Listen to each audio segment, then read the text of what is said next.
This presentation, titled Supplier Management is Your First Ingredient, comes to us from Colin Christmas. Colin joined Eagle Certification Group in 2019 as a managing director to support Eagle's international growth. He is an experienced professional with more than 20 years of experience in the food industry, working for Nestle.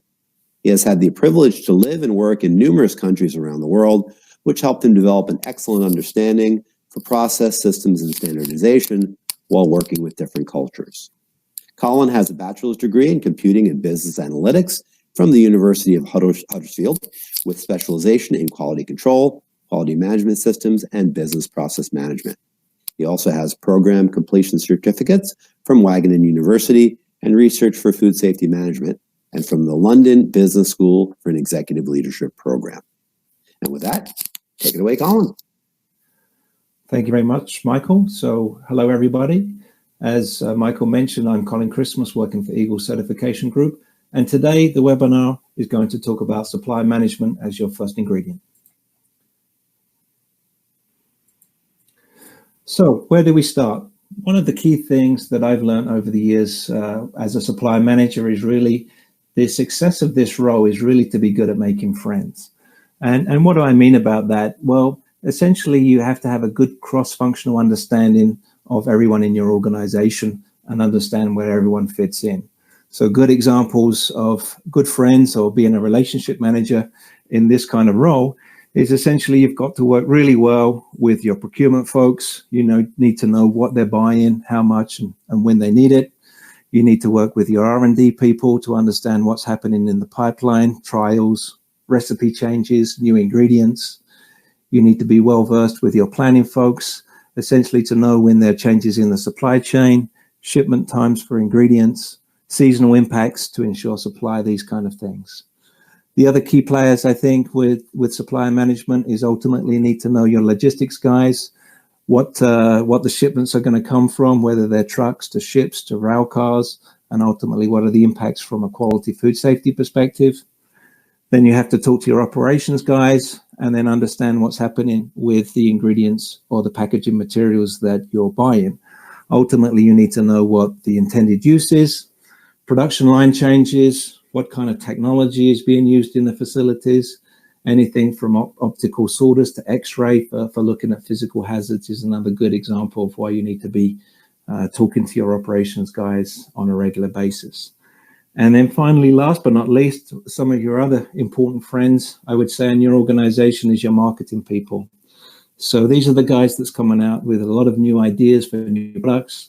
Ultimately, what new ingredients are going to come, how quickly would they like to bring those ingredients to the market, and what kind of pressures are they under to innovate for new products. So ultimately, when you start talking to these guys, you're really going to understand the requirements from your colleagues, but you will think cross-functionally and have a good insight to the risk and the demands on your organization as a whole. So where do we start with? I think the key thing that I've learned is to start with the alignment of your objectives. So what do I mean by that? Essentially, we have to understand what are the objectives of the supply management team, what are the overall objectives for food safety, then what are the objectives for your friends or the other cross-functional departments that you work with. And ultimately, we need to look for things that are that could have conflicts. And what do I mean by that? Ultimately, one example could be given is that the procurement team have a objective to reduce the spend for their ingredients or for a certain ingredient by 20%. And then at the same time, quality has been asked for a similar objective to reduce quality incidents or food safety incidents by 20% as well. So this is a good example where you need to make sure that these objectives are aligned, they're visible to leadership, because ultimately if you make changes with your ingredients from a procurement side, that may mean looking for new vendors, new suppliers, that may mean going to new markets where there's an opportunity for cost, and ultimately cost doesn't always equate to quality. So these are some examples that ultimately we need to be aligned with. Here's a good example when we start looking at alignment of objectives across the whole organization. This is referenced from something called the ISO Sydney model. And ultimately, this is the perfect state where you really want to be. And that means that ultimately everyone's objectives are set in a way that the organization wins, and the objectives that were set at the beginning of the year are the results that are met by the end of the year. So I think we all know that we don't live in a perfect world. And ultimately, it's very difficult to get to the model that I'm showing here. But ultimately, where we don't want to get to is to the next slide, which effectively says this is where an organization could be in trouble. And ultimately, it could be an example where, as I mentioned before, the procurement folks chase after a 20% cost reduction, but ultimately the quality people then suffer because there may be new suppliers, there may be problems with new suppliers that ultimately impact the ability for the quality folks to deliver their target, and vice versa. It could be that the quality folks want to stay with the same supplier, and then ultimately procurement are not able to leverage with different suppliers for cost. So let's look at a pretend scenario based on those objectives. So in this example, procurement wants to switch a coconut supplier to meet a cost setting target. So effectively, they're looking for this 20% cost reduction target. And what's that going to do in terms of impact to the organization? So the question is, we are looking for alternative suppliers. The scenario could be that the procurement folks come to the quality guys and say, hey, we have an alternative supplier. It's already approved. We meet specification, and they have a GFSI certification certificate. So everything looks good. So the question is to the group is are we okay to make this change, or are we not okay with this change based on that data? So ultimately, we can put that to the group. And what's the answer? Well, the answer is it really depends on your supplier verification program. And ultimately, each organization is going to have a slightly different verification program. Some organizations will say, well, yes, if it's an approved supplier, yes, if they have a GFSI certificate, yes, if it meets specification, then we're good to switch suppliers. So ultimately, there's no right or wrong answer, but ultimately, what does that really mean? So what does that really mean? Well, let's consider the risk determination with a focus on that ingredient to see if we're okay or not okay to make that switch. When we look at making that switch, we can say, okay, we have the understanding of the risk determination of the ingredient. The ingredient typically looks at micro hazards, chemical hazards, physical hazards, how the factory intends to use that ingredient, and ultimately other risks for material risk that could include things like allergens. So ultimately, that is the normal consideration for an ingredient. Now, the question here is that enough data, or what other data can we bring to the table to help us make a correct determination whether we're okay to switch suppliers? So one of the first things we can ask in addition to the typical risk questions is, what does the receiving factory's performance data look like? By that, some of the things we consider is, are the factories raising supplier complaints? If they are, what does that history look like? What do the complaints look like for the current supplier?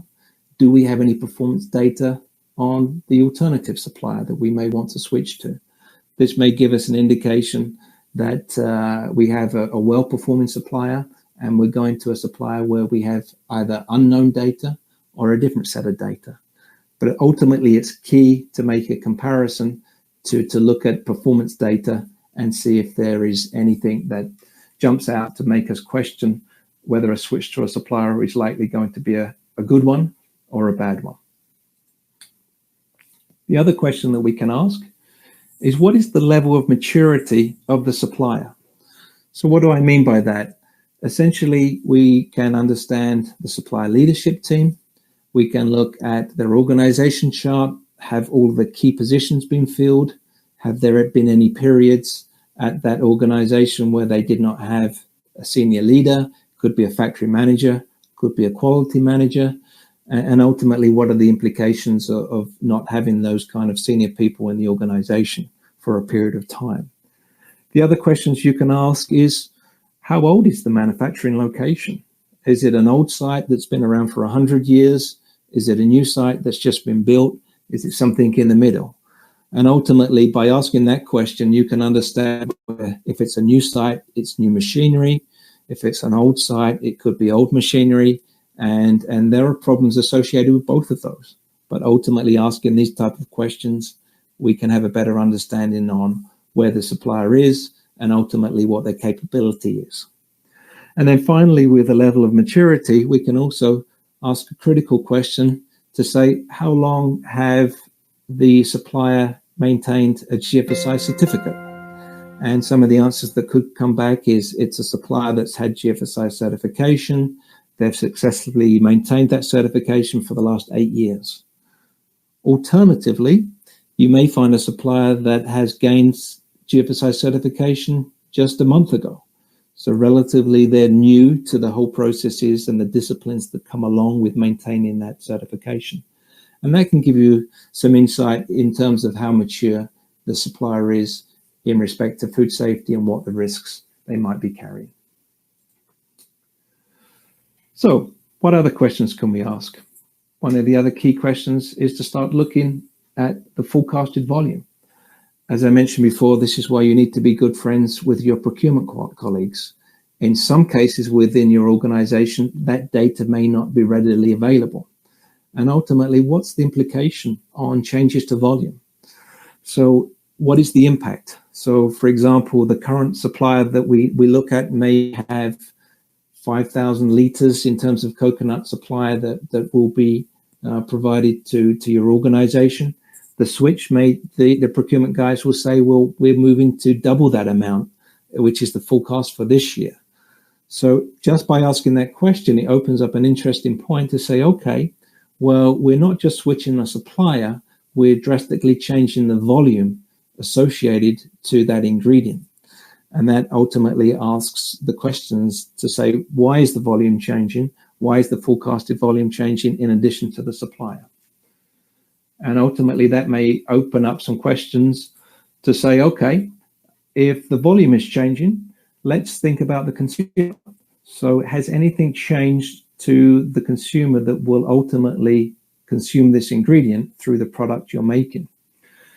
And so some of the questions you can ask when you look at the consumer is to say, okay, with the current volume, what is the product that goes into and who is the consumer? And it may be the case that today the consumer is an adult consumer, and it may be with the volume change, or it may be with the supply change, it may go into a different product where the end consumer could be an infant, it could be a toddler, it could be an elderly person.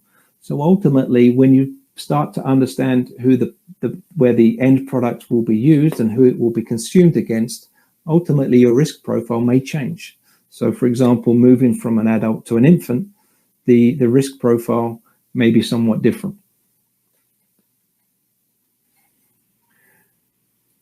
And then once we understand who the consumer is, we can ask the question, has the brand changed?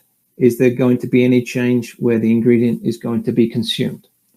With this, we have another insight into the impact to the business. So now we're thinking very much to say, okay, if there are problems with the change to the ingredient of a supplier, what's the impact to the business? And for example, it could be that the current ingredient is used for a small brand that maybe generates a few million in sales for your organization. And ultimately, the new volume or the additional volume is now going to be added to additional brands that could be your key brands, your maybe brands that generate $1 billion in sales. So now thinking from a brand perspective and from a consumer perspective, if you change from an adult to an infant, if you change from a small brand to a mega brand, then ultimately the risk profile may change. And then finally, what are the external threats? Has anything changed? So in this case, we may start to look at geographical influences. So with the procurement folks have asked us to say we'd like to move from one approved supplier to another approved supplier that meets specification. What we don't know yet is the country of origin. Where is this ingredient being manufactured? And ultimately, there can be some big differences in geographical locations. We have to think that some countries have food safety regulators. We have the luxury in the US of having the FDA, the USDA, so it's a highly regulated market.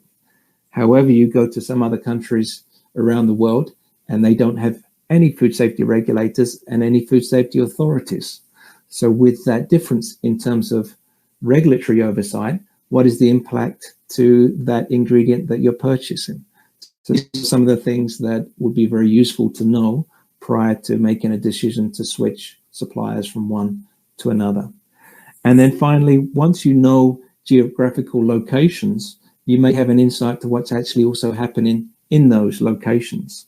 So for example, with coconut milk, recently over the last few years, there has been a number of food fraud incidents where our individuals in supply chains were adding dairy milk into coconut milk for financial reasons. And ultimately, we then have a food safety issue.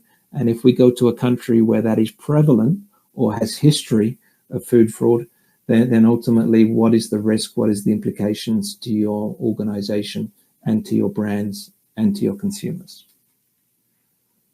So this has been visualized here in a good example to look at external data. This is the Globe Food Security Index, and it's freely downloadable. And they have various metrics, one being food safety and quality information.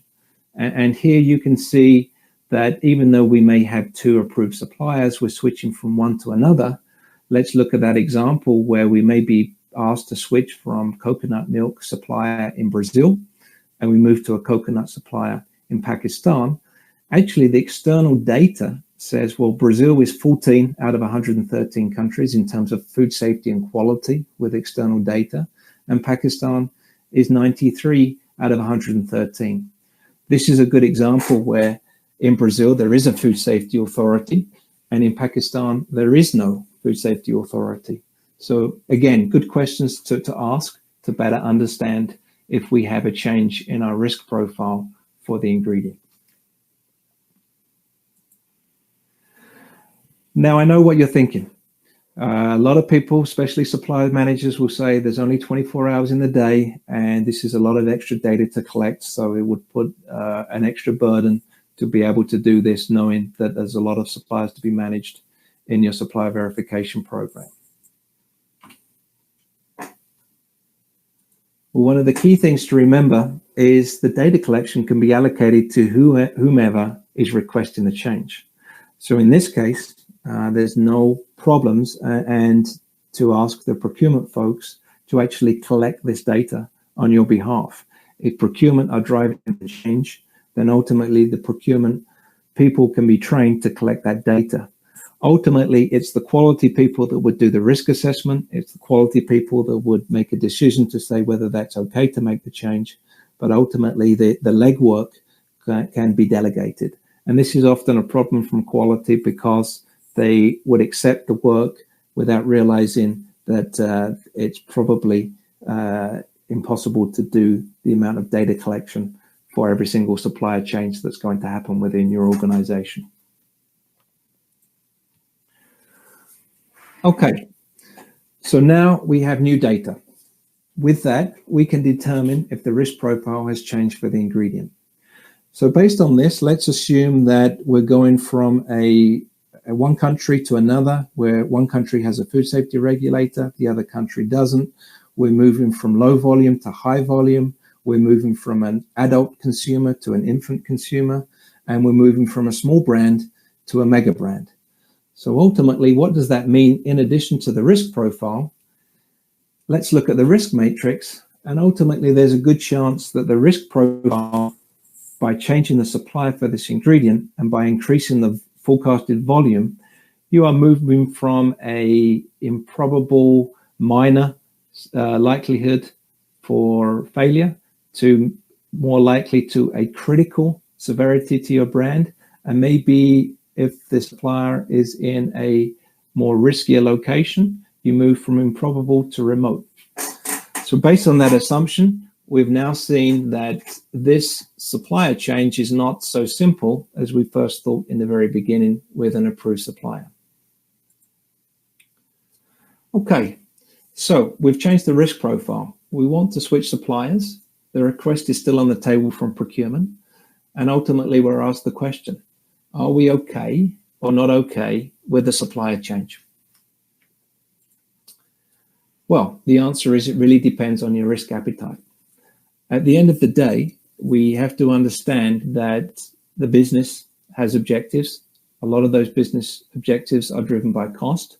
So ultimately, if decisions have to be made, you can respect that. There's no problem with that. And sometimes it's necessary to pursue the cost savings. So ultimately, it really depends on the risk appetite. It ultimately means that there is a management of change process. We've identified additional risks. How do we mitigate those risks? And ultimately, if we have to mitigate additional risks, what are the costs associated to those risks? So do we document those cost savings? So if procurement say, hey, I can save 20% on this ingredient, if you have to do additional audits, additional analytical testing, if you have to do site visits, and so forth, what are those additional costs that have been added that would have to be compared to the cost savings that is actually being made? And then the final question is, when you look at the risk appetite, let's go back to how do we work? We work with a food safety management system. And what do I mean by that? Ultimately, this means there is an importance of management commitment, and leadership should never be blindsided with these kind of changes that's happening and the risk profile changes that's happening to their organization. So ultimately, it's the leadership guys that need to be informed about this risk profile. So with this, ultimately, it depends on your risk appetite. This potentially isn't a decision for procurement or for quality. It needs to be escalated up. The risk profile needs to be clearly articulated, and the question has to be asked, are they okay with the risk profile change? Ultimately, we still have 2 approved suppliers. We still have 2 suppliers that meet specification, and we have 2 suppliers that both have GFSI certificates. So in a lot of cases, we can say we're okay with this change. So with that, the question can go to the leadership to say, okay, there is an additional risk. Are they willing? Do they have an appetite to accept that risk for the return of the cost savings to meet their objective? And ultimately, any decision they make, the key thing is that it's important to document their decision. If it's not written down, it didn't happen. So the clear advice from myself, in my experience, is to make sure there is some form of risk assessment that's completed. This will drive a consistent approach to the risk assessment, and it will also provide a record to indicate that leadership have signed off or not signed off on this decision. And then ultimately, we have a record and we have the ability to say this was done with full visibility and full buy-in from the senior management in the organization.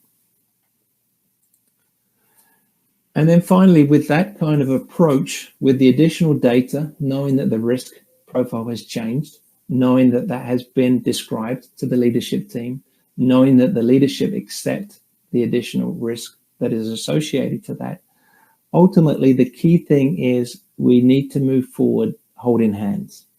And what do I mean by that is ultimately leadership has signed off on the new risk profile. The supplier does change from one supplier to another. The cost savings are gained. And then ultimately, once that decision has been made, we move forward holding hands. So this is about cross-functional understanding of the collective risk exposure of what the decision was and what it means. And ultimately, what that means is if there is a problem and something goes wrong, because this was done collectively, it avoids any blame, any finger pointing if there's a problem.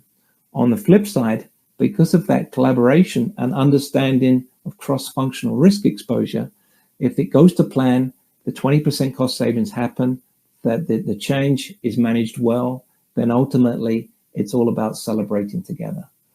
And ultimately, with that approach, we have the ability to manage supply chains. We have the ability for the business to pursue cost savings. We have the ability for quality to do their job.